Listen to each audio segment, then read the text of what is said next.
अस्सलाम वालेकुम क्लास, आपको आवाज़ आ रही है?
बच्चे, आप लोगों को आवाज़ आ रही है?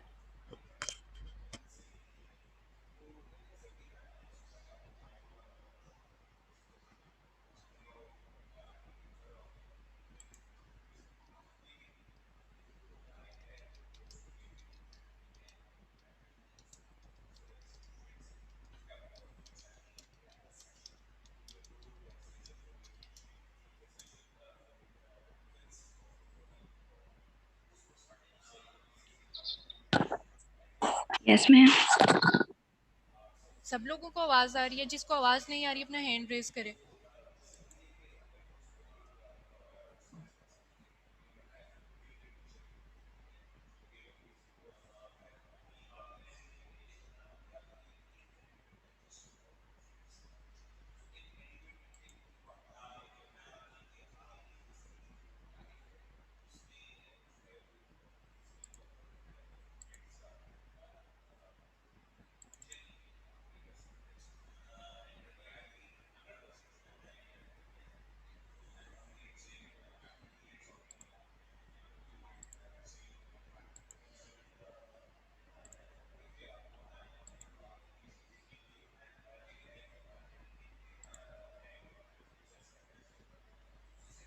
सारे सो रहे हैं क्या? कोई भी जो है वो स्पीकर में नहीं बोल रहा?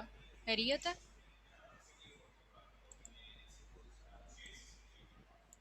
मैम आवाज आ रही है। ओके, ठीक है।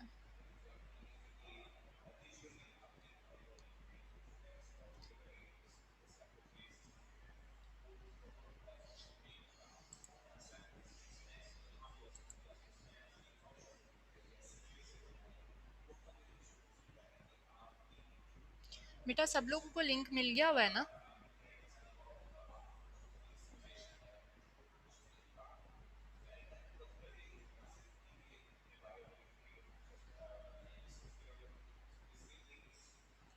अगर आप लोगों का जो है वो व्हाट्सएप ग्रुप बना हुआ है, आप लोग इन कांटेक्ट हैं, तो अपने फ्रेंड्स से कहें कि क्लास ज्वाइन कर लें, फिर हम स्टार्ट करते हैं इंशाल्लाह।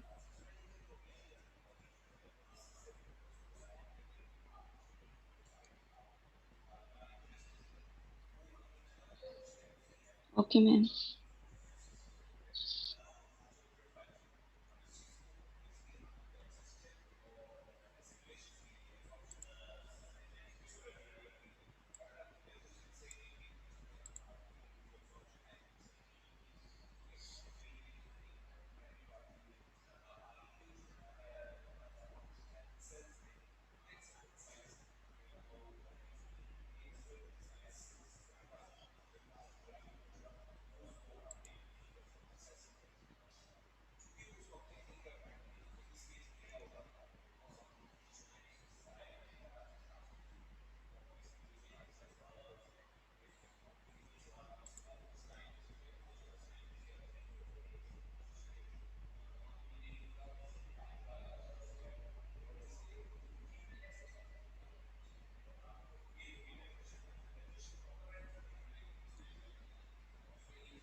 आप लोग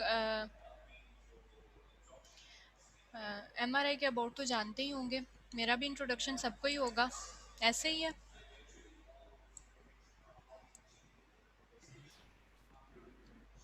या कोई नया बच्चा भी है हमारे साथ?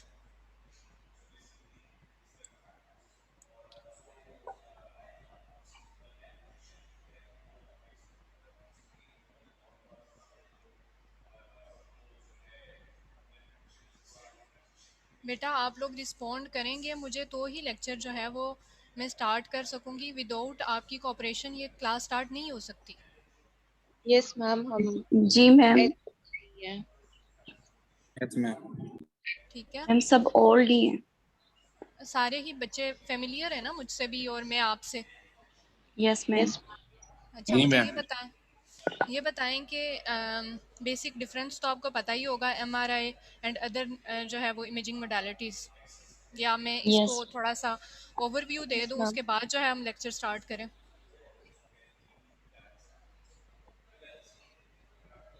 मैम पता है, इसमें इलेक्ट्रोमैग्नेटिक वेव्स हम यूज करते हैं, बाकी में हम रेडिएशन यूज कर रहे थे, जैसे कि सिटी में और एक्सरे में। तो लेकिन यहाँ पे फिनोमिना टोटल चेंज होता है। हम्म। इलेक्ट्रोमैग्नेटिक रेज होती है हमारे पास। अच्छा, तो आप लोगों की जो है वो सिटी में हुई हुई है, रोटेशन हुई हुई, आप लोगों की सिटी के साथ फेमिलियर हैं और MRI के साथ? No ma'am. Machines ma'am CT machines देखी किया हुई? हुआ है।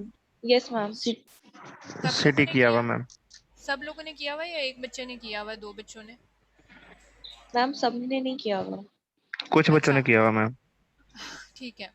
तो थोड़ा सा मैं आप लोगों को जो है वो सब्जेक्ट का ओवरव्यू दे देती हूँ, फिर इसके बाद इंशाल्लाह हम स्टार्ट करते हैं।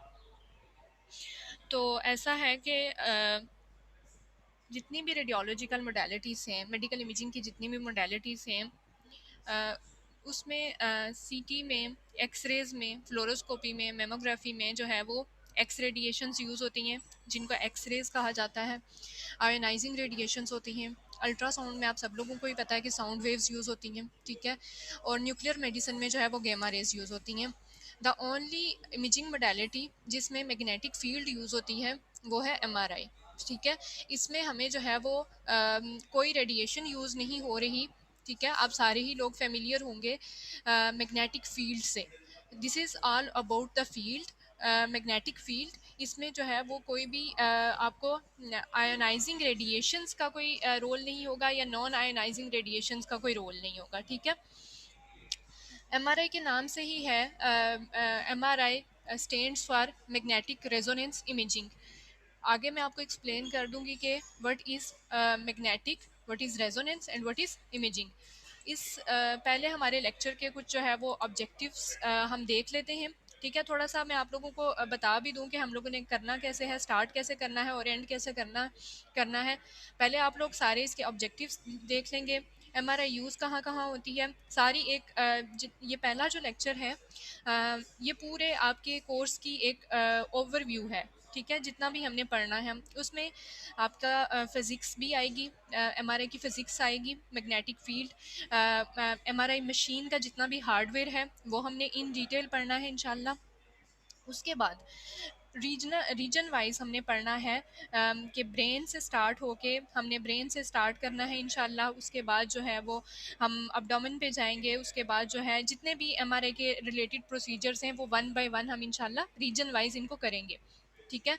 और जो मैं आपको बताऊं कि इसके जो है जैसे हमारे पास CT स्कैन में एक और MRI में मेन डिफरेंस मैं आपको बताती चलूँ कि आपको स्पेशल रेजोल्यूशन और कंट्रास्ट रेजोल्यूशन का तो आइडिया है ना कि क्या होती है? कोई कौन बच्चा मुझे बताएगा?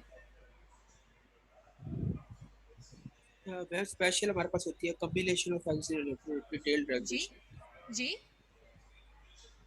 दोबारा बताएं बेटा, आपकी समझ तो नहीं आई मुझे, दोबारा बताएं। वह आवाज नहीं आ रही। जी जी बोले, क्या होती है स्पेशल रेजोल्यूशन और क्या होती है कंट्रास्ट रेजोल्यूशन? वह हमारे पास स्पेशल रेजोल्यूशन होती है combination of axial and lateral rotation का, इसे हम अच्छा डिटेल्ड भी कहते हैं। अच्छा, कोई और बच्चा बताएगा? मासूमा आप बताएं। मैम माइनर से माइनर डिटेल को देखना इज स्पेशल रेजोल्यूशन, कि हम लोगों को माइनर से माइनर डिटेल भी नजर आए। और कंट्रास्ट रेजोल्यूशन क्या होती है? कंट्रास्ट रेजोल्यूशन ये होती है कि दो डिफरेंट चीजों की जब डेंसिटी का डिफरेंस आए तो हम लोगों को उनकी अंदर डिफरेंस ऑफ डेंसिटी, कंट्रास्ट में डिफरेंस नजर आता है। कशिफ जाहिद, आप मुझे ये बताएं कि स्पेशल रेजोल्यूशन जो है वो एमआरआई की अच्छी होती है या सीटी स्कैन की अच्छी होती है? हमें क्यों ज़रूरत पड़ती है कि हम एमआरआई करें? कशिफ प्रेजेंट है? जी मैम। बताएं मुझे ज़रा कि हमें क्यों ज़रूरत पेश आती है। हमें सारी चीज़ें एमआरआई में भी नज़र आ रही होती हैं, एमआरआई भी हम कर रहे होते हैं, हमें क्यों हम कंट्रास्ट रेजोल्यूशन के लिए एमआरआई करते हैं या स्पेशल रेजोल्यूशन के लिए एमआरआई करते हैं? मैम कंट्रास्ट के लिए। वेरी गुड, ठीक है। सो जैसे आप लोगों ने बहुत बिल्कुल ठीक बताया है कि स्पेशल रेजोल्यूशन माइनर डिटेल्स के अबाउट है, ठीक है। सीटी स्कैन में हमें जो भी माइनर से माइनर डिटेल चाहिए होती है, किसी ट्यूमर का साइज़ चाहिए होता है, किसी जो है वो स्टोन हमने देखना होता है, तो उसके लिए हम जो है कोई माइनर सा फ्रैक्चर भी हमने देखना होता है, तो वो हमें सीटी स्कैन पे बहुत अच्छा नज़र आता है as compare to MRI. MRI में हमें जो है वो कंट्रास्ट रेजोल्यूशन इसकी अच्छी होती है। कंट्रास्ट रेजोल्यूशन इसकी कैसे अच्छी होती है कि एज़ यू नो कि जितनी भी बॉडी के ऑर्गन्स हैं, टिश्यूज़ हैं, वो सारे एक दूसरे से डिफरेंट हैं। सीटी स्कैन में हमें जो है वो उनकी डेंसिटी जो है वो सेम सेम नज़र आ रही होती है, लेकिन एमआरआई क्या करती है कि MRI creates contrast between different tissues. So the objectives to study behind MRI is to know the history behind the discovery of magnetic resonance imaging, to understand the principles of MRI imaging and the steps and basic physics behind the image acquisition. अब image acquisition का मतलब ये होता है कि जो हम image जो है वो acquire कर रहे हैं during the exam, during the MRI scanning, to understand the basic hardware and software involved in MRI imaging. So जैसे आप लोगों को पता है कि हम कैसे जो है वो एक सॉफ्टवेयर के थ्रू जो है वो डिफरेंट एंगल्स में जो है वो किसी भी इमेज को स्कैन कर सकते हैं, लाइक उसके डिफरेंट व्यूज़ देख सकते हैं। तो इसमें भी जो है वो एमआरआई में भी सॉफ्टवेयर बहुत ज़्यादा इंपॉर्टेंट है। सीटी में और एमआरआई में मैं थोड़ा सा आपको डिफरेंस ये भी बताती चलूँ कि हमारे पास जब आप मैं आपको एक शेयर कर देती हूँ, आप लोग मुझे बताइएगा कि आपको स्क्रीन शो हो रही है कि नहीं हो रही।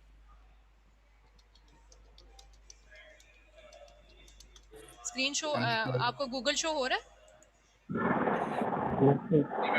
ठीक है। ऐसा है कि अगर आप देखें तो हमारे पास सिर्फ एक इस तरह की फिल्म आती है सीटी स्कैन में, ठीक है। लेकिन जब ब्रेन एमआरआई की बात की जाए तो हमारे पास नंबर ऑफ इमेजेस आती हैं, नंबर ऑफ फिल्म्स आती हैं। उसकी रीज़न ये है कि हमारे पास जो है वो डिफरेंट सीक्वेंसेस यूज़ करके हम जो है वो ब्रेन की इमेजिंग एक्वायर करते हैं और उसके बाद जो है वो फाइनल डायग्नोसिस बनाई जाती है, ठीक है।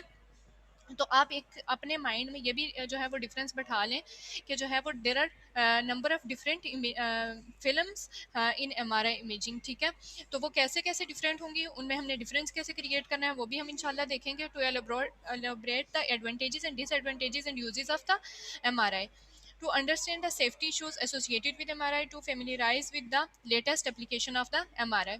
तो अब जो है लेटेस्ट एप्लीकेशन के लिए भी थोड़ा सा मैं आपको बता दूं कि पहले ये होता था कि ठीक है there is a difference between contrast, हम एक्वायर कर लेते थे। अब ये है कि कंट्रास्ट तो हमें एक्वायर हो ही जाता है, लेकिन जो है वो न्यूरॉन्स की एक्टिविटी, जो न्यूरॉन्स हैं बेसिकली जो नर्व सेल्स में हैं, उनकी हमें एक्टिविटी तक भी एमआरआई में डिटेक्ट हो जाती है। आप लोगों ने मेरा पॉइंट क्लिक किया है कि मैं किस अबाउट बात कर रही हूँ? समझ आ गई है कि न्यूरॉन्स की एक्टिविटी क्या होगी?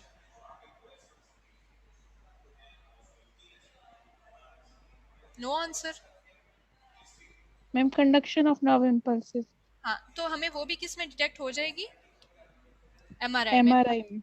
ये एमआरआई का जो है वो आपके सामने मशीन है, ठीक है। दो किस्म की एमआरआई होती है, पहले आप ये देख लें, ये ओपन एमआरआई है और ये क्लोज एमआरआई है, ठीक है।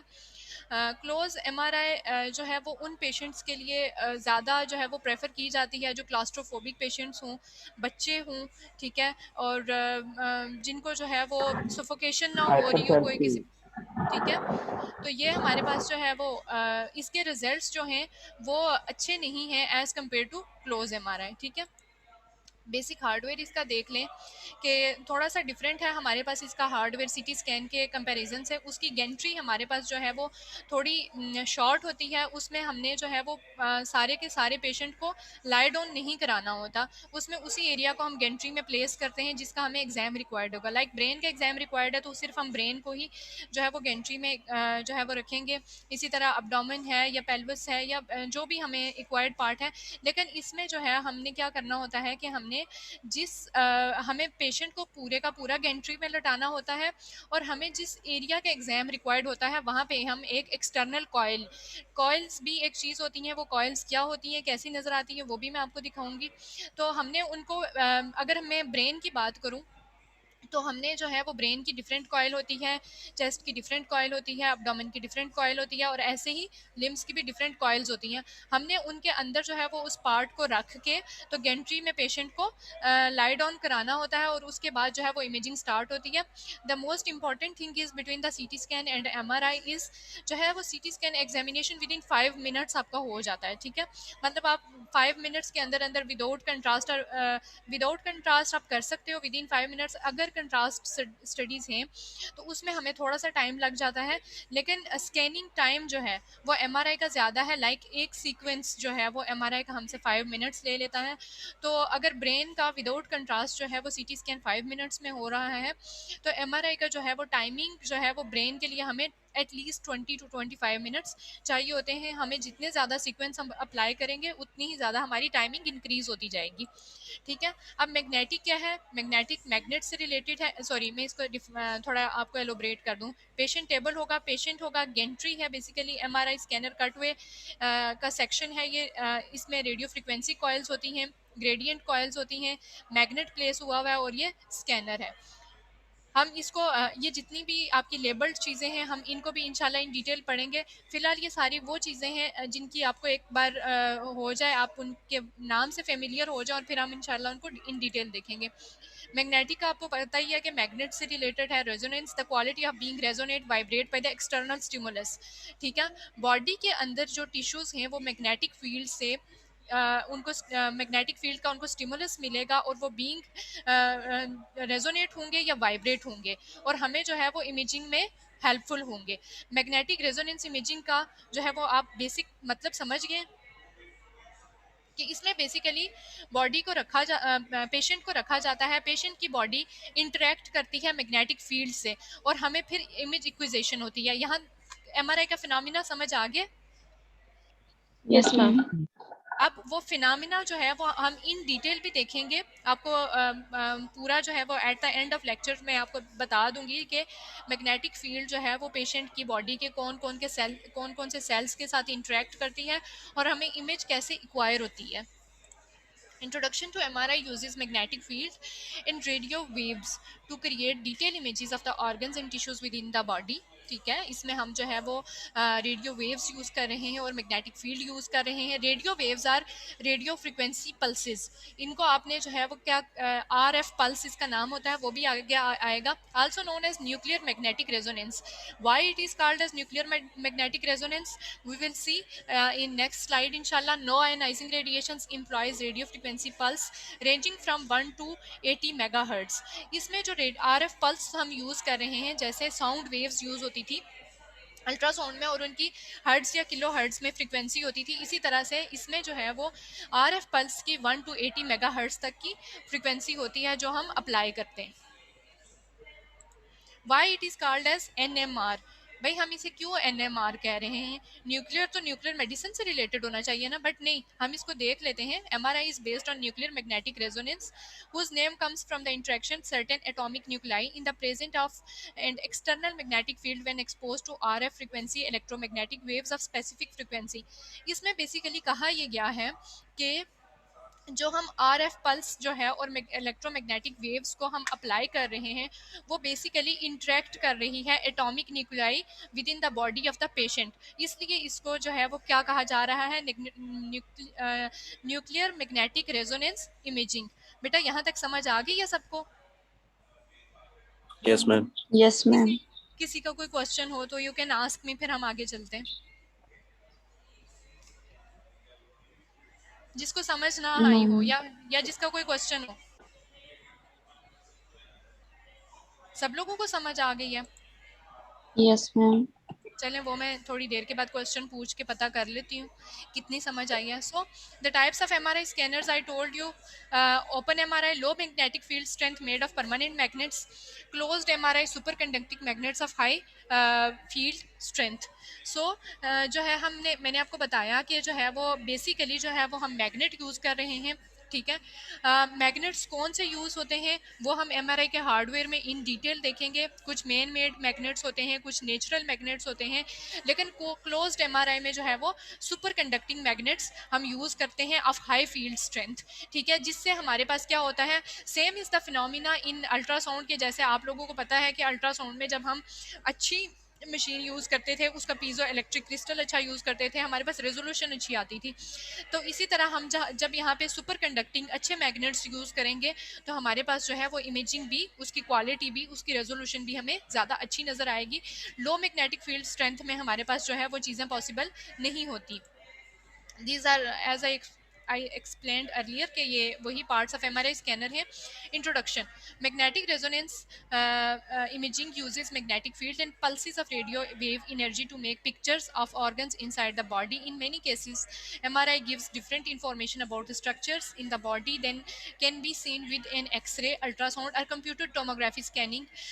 MRI also may show problems that cannot be seen with other imaging methods, ठीक है। तो इसमें वही बात जो इन डिटेल बताई गई है कि हम एमआरआई से वो इंफॉर्मेशन जो है वो कलेक्ट कर सकते हैं जो एक्सरे, अल्ट्रासाउंड और कंप्यूटर टोमोग्राफी के साथ पॉसिबल नहीं होती। आपको पता है कि एक्सरे जो है वो 2 डायमेंशनल इमेजिंग होती है, ठीक है। सीटी और जो है वो अल्ट्रासाउंड की रेजोल्यूशन इतनी अच्छी नहीं होती, उनका कंट्रास्ट इतना अच्छा नहीं होता।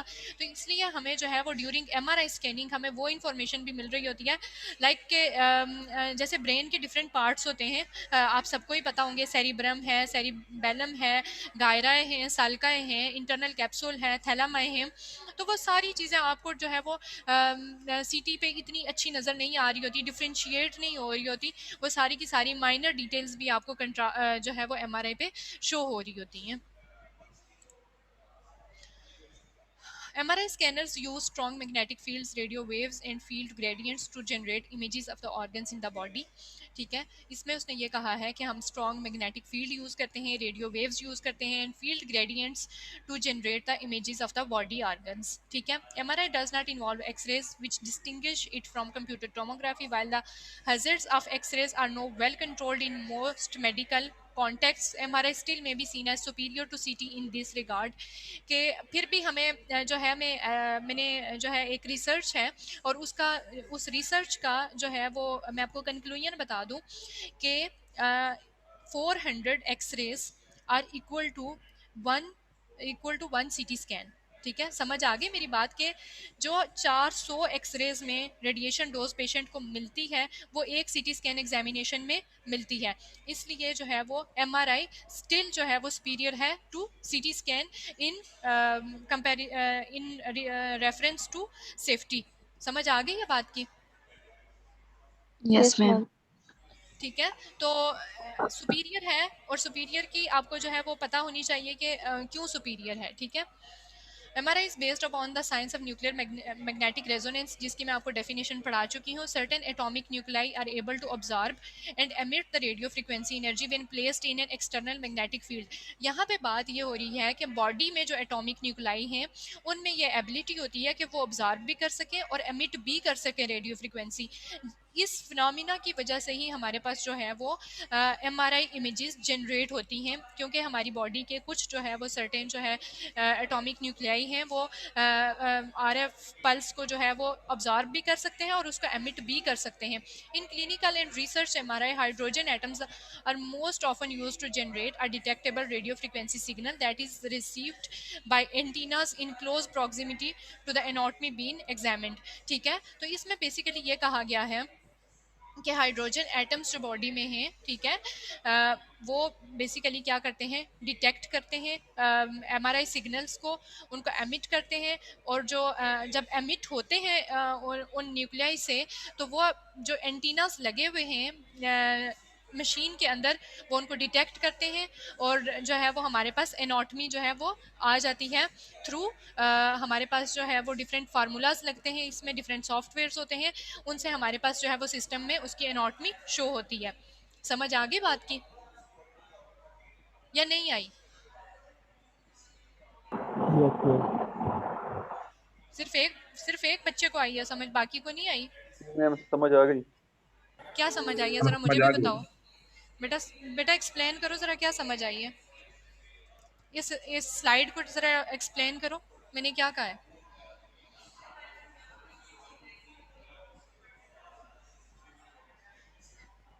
कौन सा बच्चा करेगा? जरवा आप करें, मैम जरवा एमआरआई अजीम मैम जरवा प्रेजेंट है? Ma'am yes ma'am. बेटा मैम डिफाइन उन्होंने बताया स्लाइड में कि हमारे पास जब बाहर मैम बोलें बोल। एक्सटर्नल मैग्नेटिक फील्ड के प्रेजेंस में ना, हम्म, एक्सटर्नल मैग्नेटिक फील्ड के प्रेजेंस में जो हाइड्रोजन एटम्स हमारी बॉडी के अंदर होते हैं वो रेजोनेट करते हैं और रेडियो वेव्स जो है ना वो इमिट करते हैं। और जो एमआरआई मशीन होती है वो पहले इस तरह ऑब्जॉर्व डिजाइन की करेंगे फिर होती है। एमिट करेंगे, पहले ऑब्जॉर्व करेंगे फिर फिर emit एमिट करते करेंगे, फिर क्या होगा? हैं। जो एमआरआई मशीन है वो इस तरह डिजाइन की हुई होती है कि वो ना उस रेडिएशन जो रेडियो वेव्स होती हैं उनको डिटेक्ट कर लेती हैं और इमेज क्रिएट करती हैं जिस एनाटॉमी के अंदर से मतलब वो रेडियो वेव्स निकल रही होती ठीक है, so very good. History of MRI magnetic resonance imaging was invented by Paul C Lauterbur in September 1971।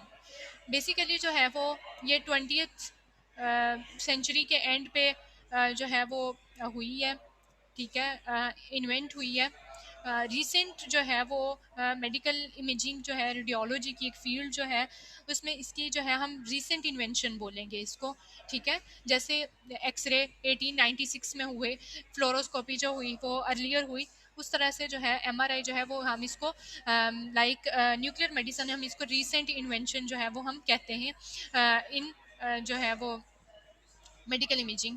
An American Armenian physician and professor named Raymond Dementian first made the discovery. He published a paper in Journal of Science in March 1971. He reported that nuclear magnetic resonance imaging can be used to distinguish normal and diseased tissue. But he, however, did not describe a method of generating pictures from such a scan or precisely how such a scan might be done. ठीक है, इस बंदे ने जो है वो publish कर दिया अपना पेपर, उसने अपनी रिसर्च पब्लिश कर दी, लेकिन उसने मेथड को डिफाइन नहीं किया। समझ आ गई बात की? जी मैम। हैं। जी मैम उन्होंने बस थ्योरी प्रेजेंट की मैम। थी। बेटा देखें, होता ये है, इसका भी मैं थोड़ा आपको बता दूं रिसर्च के हवाले से, क्योंकि आगे आई थिंक आप लोगों का ये 7th सेमेस्टर है और नेक्स्ट में आपकी भी रिसर्च स्टार्ट होगी। Yes ma'am.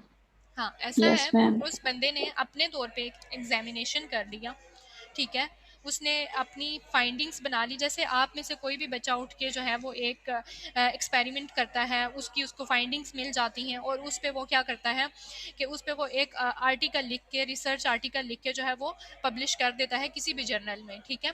लेकिन वो क्या करता है कि वो अपना मेथड नहीं बताता, वो छुपा के रखता है कि भाई मैं मेथड जो है वो नहीं बता रहा क्योंकि उससे और भी लोग फ़ायदा लेने लग जाएंगे। बेसिकली उस बंदे ने जो है वो पब्लिकेशन अच्छी की, उसमें सारी चीज़ें बता दी कि एक जो है वो न्यूक्लियर मैग्नेटिक रेजोनेंस इमेजिंग एक चीज़ होती है। देखें, उसने ये काम तो किया ना, उसने ये इन्वेंशन तो की, उसने ये बताया तो है कि कोई ऐसी चीज़ है। अब उस पर काम कैसे हुआ वो हम इसको हिस्ट्री ऑफ एमआरआई कंटिन्यू करते हैं। Paul Lauterbach expanded on this technique and developed a way to generate the first MRI images in 2D and 3D using gradients, ठीक है। उसने फिर ये किया कि इस टेक्निक को एक्सपेंड किया और डेवलप किया a way to generate first MRI images. जैसे आपको पता होगा 2D और 3D इमेजेस का डिफरेंस तो पता है ना आप लोगों को, कि हमें जो है एक प्लेन में, एक स्कैन में, जब एक स्कैन या एक प्लेन हमें नज़र आ रहा होता है तो वो 2D इमेजिंग होती है, एक्स एंड वाई। लेकिन जब हमें एक्स वाई जी सारी चीज़ें मिक्स हो जाती हैं तो हमें वो 3D और ज़्यादा बेहतर इमेज नज़र आती है। डिफरेंट प्लेन्स जब हमें नज़र आने लग जाए तो वो 3D इमेजिंग होती है। इस बात की अंडरस्टैंडिंग तो सबको होगी, Yes, यस मैम। ठीक है। इन 1973, अब स्टार्ट हुआ था 1971 से और हम आ गए हैं 1973। ठीक है. Lauterbach published the first nuclear magnetic resonance image and the first cross sectional image of a living mouse in January 1974. ठीक है. अब जैसे एक्सरे जो है वो 1896 में जो है वो रोंजन ने कर लिया और उसको फटाफट उसने जो है वो अपनी वाइफ के हैंड पे जो है वो एक्सपेरिमेंट करके पब्लिश कर दिया. लेकिन जो है एमआरआई इमेजिंग में जो है उसको टाइम लगा. पहले उसने इमेज को जनरेट किया. इमेज को जनरेट करने के बाद उसने जो है वो क्रॉस सेक्शनल इमेजिंग. बेटा आप लोगों को क्रॉस सेक्शनल जो है वो इमेजिंग का पता है ना, नाउ हो है कि क्रॉस सेक्शनल इमेजिंग हम क्यों कहते हैं कि this is cross sectional imaging. आप लोग सीटी पढ़ के आए हुए हैं ना, तो डिफरेंस पता है. मासूमा आप बताएं जरा. मैम जी मेरा बेटा बताओ मासूमा, क्या होती है ma'am cross three section. Dimensional images होती हैं जो हम लोग डिफरेंट प्लेन्स में लेते हैं. अच्छा, तो उनको डिफरेंट प्लेन्स में ले ली तो उसे क्रॉस सेक्शनल क्यों कहेंगे.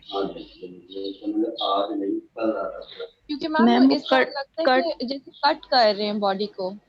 एग्जैक्टली अब आप आइए ना पॉइंट पे. To cut a section. ठीक है. क्रॉस सेक्शनल जो है वो निकला है टू कट अर सेक्शन से. जब हम डिफरेंट स्लाइसिस में इमेज को कट करते हैं, ठीक है, उसके सेक्शंस बनाते हैं, तो उसको कहा जाता है क्रॉस सेक्शनल इमेजिंग. ठीक है. ये नहीं होता कि पेशेंट की बॉडी को कट्स लगा दिए. बेसिकली हमारे पास जो है वो मशीन के अंदर ये कैपेबिलिटी होती है कि वो जो उसने एक इमेजिंग ली है उसको जो है वो डिफरेंट सेक्शंस में कट करे और फिर हमें जो है वो शो कराए. तो 1974 में जो है उसने पहली इमेज को पब्लिश किया, क्रॉस सेक्शनल इमेज को पब्लिश किया. In the late 1970s, sorry एक second, Peter Mansfield, a physicist and professor at the University of Nottingham, England, developed the echoplanar imaging (EPI) technique that would lead to scans taking seconds rather than hours and produce clearer images than Lauterbach had. ठीक है. 1970s में ही ये हुआ कि एक और physicist जो था उसने ईपीआई इमेजिंग को जो है टेक्निक को इंट्रोड्यूस कराया और इसमें ये होता था कि इमेजेस जो है वो आवर्स के बजाय सेकंड्स में जो है हमारे पास अवेलेबल हो जाती थी. ठीक है. फिर क्या हुआ कि इन दोनों साइंटिस्ट्स को were awarded in the 2003 Nobel prize in physiology and medicine for their discoveries concerning magnetic resonance imaging. ठीक है. एक बंदे ने जो है वो एमआरआई को इंट्रोड्यूस करा दिया, दूसरे ने उसमें ऐड अप कर दिया एकोप्लेनर इमेजिंग में. तो हमारे पास जो घंटों लगते थे वो हमारा जो है वो सीक्वेंसेस हमें सेकंड्स में अवेलेबल होना स्टार्ट हो गए. So these are the advances in MRI machine. जैसे आप सब लोगों को ही पता है कि जो है वो पहले हर चीज़ जो है वो एक बेसिक से स्टार्ट होती है और आहिस्ता आहिस्ता उसमें एडवांसमेंट्स आना स्टार्ट हो जाती हैं. जैसे आज से 10-15 साल पहले जो है वो सिर्फ सिंपल नोकिया के फ़ोन आते थे. फिर जो है वो कैमरे वाले फ़ोन आना स्टार्ट हो गए. फिर जो है वो गैलेक्सी फ़ोन आना स्टार्ट हो गए. और अब इसमें इतनी ज़्यादा एडवांसमेंट्स आ गई हैं कि अब डे बाय डे हो जो है वो उसमें नई नई इनोवेशंस हो रही हैं. इसी तरह से मेडिकल इमेजिंग की मोडालिटीज़ में भी इनोवेशंस हुई हैं.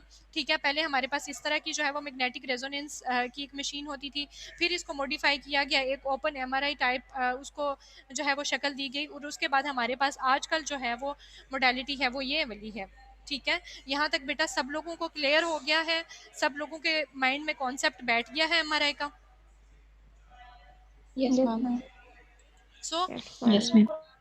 इसकी हम मोटे मोटे यूजेस और एप्लीकेशंस देखेंगे. ठीक है. और इन्हीं चीज़ों को हम जो है वो इन्हीं चीज़ों पे हर एक पे एक एक लेक्चर हुआ करेगा, उसको हम इन डिटेल देखेंगे.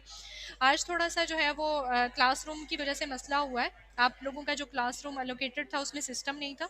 सो इस वजह से मुझे जो है वो दूसरी बिल्डिंग में आपका लेक्चर लेने आना पड़ा. तो थोड़ा लेट हो गया लेक्चर, वरना जो है वो मैं आपको इसकी कोर्स आउटलाइन भी आपको पहले मैं दिखा देती और आप लोगों से डिस्कस कर लेती. लेकिन खैर इंशाल्लाह इन नेक्स्ट लेक्चर्स मैं आप लोगों के साथ वो भी शेयर कर दूँगी. So uses of MRI since its early development in the 1970s and 1980s, MRI has proven to be a highly versatile imaging technique. ठीक है. MRI is considered to be as the most versatile imaging due to its contrast resolution properties और इसकी जो हमें fine details मिलती हैं ठीक है। उस वजह से जो है इसको मोस्ट वर्सटाइल कहा जाता है। MRI has a wide range of applications in medical diagnosis and more than 25,000 scanners are estimated to be in use worldwide. While MRI is most prominently used in diagnostic medicine and biomedical research, it may also be used to form images of non-living objects. ठीक है। बहुत सारी आप लोग social media use करते हैं, आप लोगों ने वहाँ पे देखा होगा कि शायद आप लोग को फेमिलियर भी होंगे कि समटाइम्स नॉन लिविंग ऑब्जेक्ट्स के भी इमेजेस लिए जा रहे होते हैं। समटाइम्स जो है वो बाहर के मुल्कों में जो है उनके जिराफाज की एमआरआई हो रही होती हैं, उनके राइनोसॉर्स की जो है वो राइनोस जो होते हैं उनकी इमेजेस एमआरआई स्कैन्स हो रहे होते हैं, सीटी स्कैन्स हो रहे होते हैं। तो जो है वो एमआरआई एक बड़े लेवल पे यूज़ हो रही है, not for the diagnostic purposes in human being but also in animals and non living objects. समझ आ गई बेटा? Yes ma'am. Yes ma'am. MRI scans are capable of producing a variety of chemical and physical data in addition to detailed spatial images. ठीक है। हमारे पास special resolution अच्छी है CT scan की, लेकिन जो हमारे पास केमिकल और फिजिकल डाटा के साथ जो है हमें इसकी स्पेशल इमेजेस भी अच्छी मिलती हैं। अच्छा, मुझे ये बताएं बेटा कि हमारे पास बोन जो है वो अच्छी नज़र आ सकती है एमआरआई पे? आपका क्या माइंड कहता है?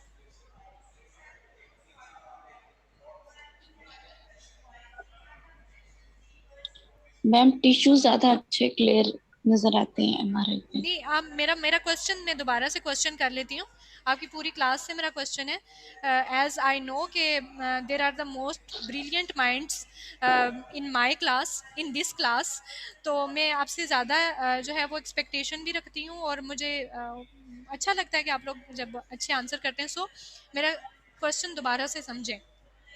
मैं क्वेश्चन ये पूछ रही हूँ कि अगर मुझे बोन के लिए फाइन डिटेल चाहिए कि कोई फ्रैक्चर है, जैसे कोई स्ट्रेस फ्रैक्चर्स हो जाते हैं, ठीक है, तो स्ट्रेस फ्रैक्चर्स के लिए जो है वो हम एमआरआई को प्रेफर करेंगे या सीटी स्कैन को प्रेफर करेंगे, या कोई और मैम मोडालिटी प्रेफर करेंगे? सीटी स्कैन को प्रेफर करेंगे। अच्छा मैम बेटा, थोड़ा एनाटॉमी के लिए हम लोग सीटी स्कैन नहीं करते बोन्स वगैरह के लिए, और एमआरआई को हम टिश्यूज के लिए करते हैं। Very good Masuma. थोड़ा सा मैं आपको बता दूं कि बेसिकली जो है होता असल यूँ में है। मैम हाइड्रोजन आयन की वजह से हम एमआरआई करते हैं मैम, और बोन में जो है ना वाटर की उतनी मिकदार नहीं होती जितने की टिश्यूज में होते हैं, वेरी गुड उस वजह तलहा, से बोन की जो है वेरी ना वो गुड, नहीं होती। Very nice. ठीक है, बोन में हमारे पास जो है वो कैल्शियम होता है और हमें जो है वो हाइड्रोजन एटम बेसिकली हमें इमेजिंग दे रहा होता है। तो जैसे आप लोगों को पता है कि एक्सरेज और अल्ट्रासाउंड में ये डिफरेंस होता है कि सॉफ्ट टिश्यूज़ को देखने के लिए, टेंडन्स को देखने के लिए, लिगामेंट्स को देखने के लिए हम जो है वो अल्ट्रासाउंड कर रहे होते हैं और बोन की डिटेल के लिए हम एक्सरे करते हैं। लाइकवाइज इन दिस केस हम जो है सीटी स्कैन और एमआरआई में हम एमआरआई सॉफ्ट टिश्यूज़ को देखने के लिए कर रहे होते हैं, नर्व्स को देखने के लिए कर रहे होते हैं, जो कि पॉसिबल नहीं होता किसी और इमेजिंग मोडालिटी के साथ। जैसे आप लोग को मैं आगे जो है जब रीजनल एमआरआई पढ़ाऊंगी तो उसमें आप देखेंगे कि जो है वो हमें नर्व की स्टडीज़ के लिए, नर्व कंडक्शन के लिए, नर्व डैमेज के लिए जो है वो हम एमआरआई ही करते हैं।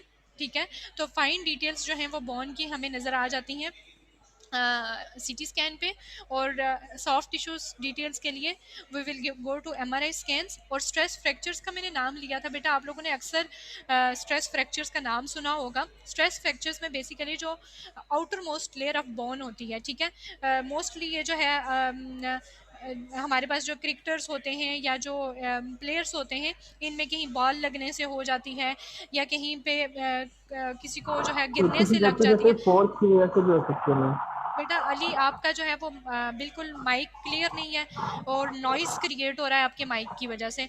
तो नेक्स्ट टाइम जो है वो अपना माइक ठीक रखिएगा, ठीक है? बहुत ज़्यादा नॉइस क्रिएट होता है तो फिर पूरी क्लास डिस्टर्ब हो जाती है। तो उसके लिए हम जो है वो न्यूक्लियर मेडिसिन स्कैन्स की तरफ जाते हैं स्ट्रेस फ्रैक्चर्स को देखने के लिए, ठीक है? तो इसलिए मैं आप लोगों से पूछ रही थी क्योंकि you have learned about the nuclear medicine, तो आपकी थोड़ी सी रिवीजन हो जाए। सो हम आगे चलते हैं। MRI uses strong magnetic field and natural resonance of the atoms in the body to create images of the structures of organs with exquisite contrast resolution. तो वही बात है कि MRI यूज़ कर रही है स्ट्रॉन्ग मैग्नेटिक फील्ड को, natural resonance of the atoms in the body, hydrogen atoms in the body to create images of the structures, ठीक है, of organs with exquisite contrast resolution. MRI is used to examine the internal organs for abnormalities, is non-invasive and is superior to other modalities for imaging the soft tissues. तो बेटा होता यूँ है कि हमें जो है वो स्पेशल रेजोल्यूशन जो है वो हमें nuclear medicine scans, gamma camera scans, SPECT scans, PET scans में भी हमें नज़र आती है, लेकिन उसमें हमें कंट्रास्ट को इंजेक्ट करना पड़ता है, रेडियो एक्टिव कंट्रास्ट इंजेक्ट करने पड़ते हैं जो कि हार्मफुल हैं। इसलिए जो सीटी है वो नॉन इन्वेसिव है और सुपीरियर है कंट्रास्ट रेजोल्यूशन के लिए for imaging of soft tissues. Neuro imaging, MRI of the brain and brain stem, ठीक है, ब्रेन स्टेम जो है उसके लिए और ब्रेन के लिए जो है वो क्या MRI का क्या रोल है। MRI is the investigative tool of choice for neurological disorders and cancers as it has better resolution than CT और and offers better visualisation of the posterior fossa, ठीक है, न्यूरोलॉजिकल डिसऑर्डर्स के लिए like schizophrenia के लिए, इस तरह के जितने भी साइकोलॉजिकल डिसऑर्डर्स हैं उनकी जो है वो उसमें न्यूरॉन्स की एक्टिविटी को चेक करने के लिए जो है कि कहाँ पे जो है वो एक्टिविटी न्यूरॉन्स की ज़्यादा है, कहाँ पे कम है, कौन सा एरिया जो है वो ज़्यादा हाइपर एक्टिव है, कौन सा एरिया जो है वो हाइपो जो है वो एक्टिव है। तो उसके लिए जो है वो सॉरी इसके लिए हाइपो और हाइपर के लिए जो है वो hypo intense and hyper intense जो है वो लफ्ज़ यूज़ होता है। जैसे आपने CT स्कैन में पढ़ा होगा हाइपर डेंस और हाइपोडेंस, इसी तरह से इसमें जो टर्म्स यूज़ होती हैं जैसे आप लोगों ने अल्ट्रासाउंड में पढ़ा होगा hyper echoic, hypo echoic, iso echoic, anechoic, तो यहाँ पे जो टर्म्स यूज़ होती हैं किसी भी चीज़ को जो है वो ब्लैक एंड वाइट को या उसकी एक्टिविटी को डिफाइन करने के लिए वो hyperintense and hypointense जो है वो यूज़ होती हैं। The contrast provided between the grey and white matter makes MRI the best choice for many conditions of the central nervous system including demyelinating diseases, dementia, cerebrovascular diseases, infectious diseases and epilepsy. तो ये जितनी भी central nervous system की diseases हैं, demyelinating diseases of the neurons हैं, भूलने की बीमारियां हैं, सेरिब्रोवास्कुलर डिजीजेस हैं। सेरिब्रोवास्कुलर का मतलब है कि ब्रेन की जो वेजल्स हैं उनकी जो डिजीजेस हैं, इसमें एनोरिज्म्स भी, आपने बेरी बेरी एनोरिज्म्स का नाम सुना होगा, अगर नहीं सुना तो स्ट्रोक आज भी हो सकता स्ट्रोक के लिए भी जो है वो हम आगे देखेंगे इंशाल्लाह। लेकिन ये जो मैं आपको ब्रेन की जो है वो जो अभी कंडीशंस बता रही हूँ पहले इन पे फोकस कर लें। सो इन्फेक्शियस डिजीज़ के लिए जो हमारे पास पॉसिबल नहीं होता हम उनको किसी और मोडालिटी पे जो है वो देख सकें, तो उसमें हमारे पास जो है MRI is the best choice. So your assignment is about the berry berry aneurysms. आप लोगों ने सब लोगों ने बेरी बेरी एनोरिज्म्स को पढ़ना है, ठीक है, क्या होते हैं उनके इफ़ेक्ट्स क्या होते हैं, साइड इफ़ेक्ट्स क्या होते हैं, कैसे डेवलप होते हैं और क्या क्या चीज़ें काज कर सकते हैं। मैं इंशाल्लाह नेक्स्ट लेक्चर में आपसे पूछूंगी। अब सब लोगों ने पढ़ के आने हैं, ठीक है। Since images are taken milliseconds apart, it shows how the brain responds to different stimuli, enabling researchers to study both the functional and structural brain abnormalities in psychological disorders। ठीक है, हमारे पास जो है वो इसमें हमारे पास स्ट्रक्चरल जितनी भी हमारे पास एनाटॉमी है वो तो हम एक्वायर कर ही रहे हैं, लेकिन हमारे पास जो है वो फंक्शनल जो ब्रेन के फंक्शंस हैं वो भी हम इसमें जो है वो फिजियोलॉजिकल डिसऑर्डर्स में जो है वो भी हम उसको देख सकते हैं। So this is enough for today lecture. और मैं इसको मज़ीद जो है वो आगे करवाऊँ आपको। आज के लिए इतना काफ़ी है या मज़ीद करना चाहते हैं?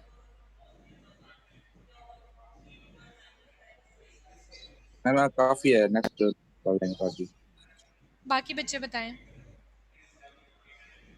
यस मैम, आज की यस मैम। कौन से बच्चे पढ़ना चाहते हैं अपना हैंड रेज करें।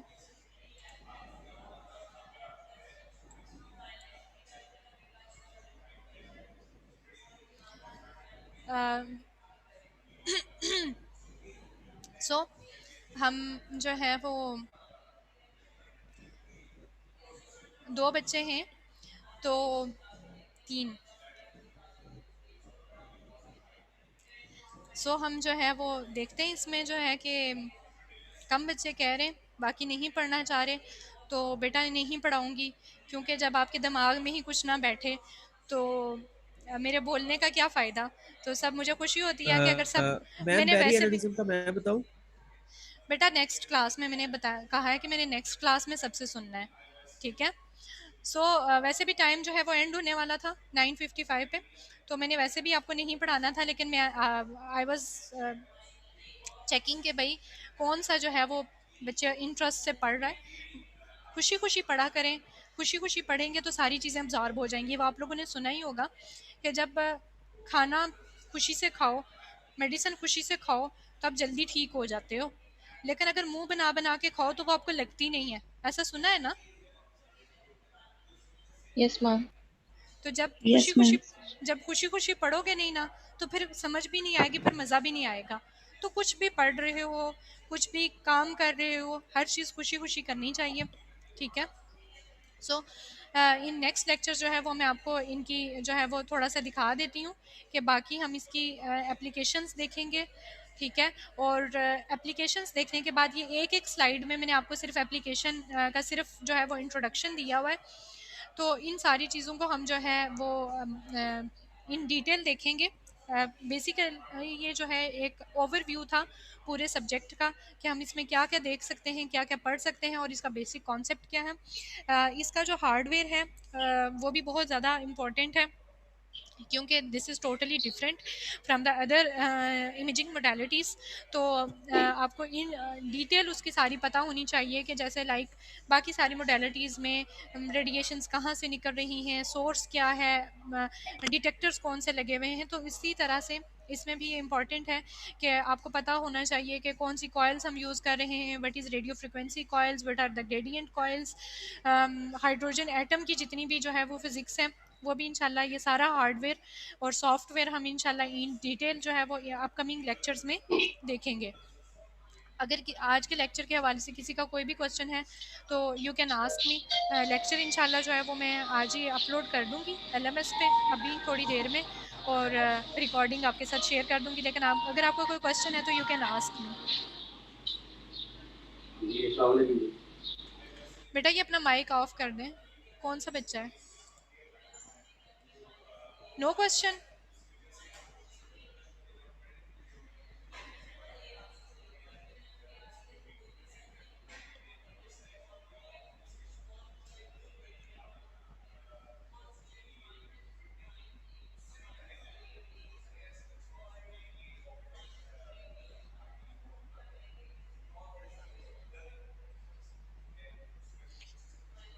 कोई क्वेश्चन जो है वो ना करने की रीज़न ये होती है या तो सब कुछ समझ आ गया या कुछ भी समझ नहीं आया। तो आपके केस में क्या है? मैम मैम समझ आया। फिलहाल तो आ गया है। फिलहाल आ गया? फिलहाल आ गया है, मजीद पढ़ने से पता चलेगा कि अगर कुछ समझ ना आया तो नेक्स्ट में पूछ लेंगे। चलें ठीक है। और you are freely ask any question, ठीक है। सिर्फ MRI से रिलेटेड नहीं पूछ सकते, किसी भी अब आप I think the most senior class in the whole imaging department, तो इंशाल्लाह जो है वो कुछ अरसे में ग्रेजुएट हो जाएंगे। तो बेटा ये अपना बेटा जिस किसी का भी माइक अनम्यूट है वो म्यूट कर दे। तो आप जितना इस ड्यूरेशन में आई एडवाइस के जितना लर्न कर सकते हैं उतना कर लें। यही टाइम है, इसके बाद टाइम नहीं मिलना, ठीक है बेटा। जी मैम। ओके बेटा, thank you so much for your time. अल्लाह हाफिज़। अल्लाह हाफिज। अल्लाह हाफिज़ मैम। अल्लाह हाफिज़ बेटा।